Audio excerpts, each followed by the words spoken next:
ایک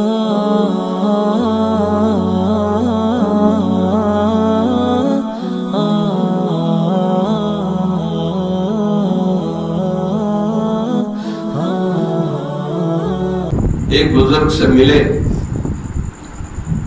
اور جا کے پوچھا کہ حضرت شیطان بہت تنگ کرتا ہے، بہت وسوسے، نماز میں بھی وسوسے، چلتے پھرتے بھی وسوسے، ہم تو وسوسوں کی مشین بن گئے،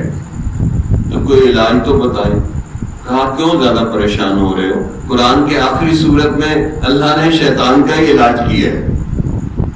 یہ وسوسوں کا علاج ہے سورت ناس، لیکن ہم پڑھتے ہی نہیں۔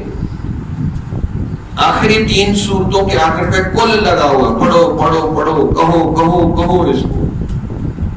آج ایک دوست صبح مجھے سنا رہا تھا کہ حضرت حاجی صاحب عبدالوہاب نے فرمایا کہ جو بندہ صبح ان 3 سورتوں کو پڑھ لیتا ہے، شام کو پڑھ لیتا ہے، اللہ اس کے لیے کافی ہو جاتا ہے، سارے کام اللہ اس کے لیے آسان کر دیتا۔ اور ساتھ انہوں نے یہ کہا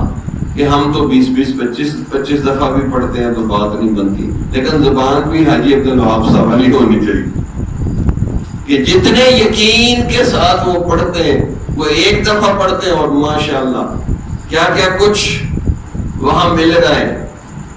اور ہم کئی دفعہ بھی پڑھتے ہیں کیونکہ یقین سے نہیں پڑھتے، تو اس سے شیطان کی حفاظت۔ جمال الوجود بذكر الإله وتصف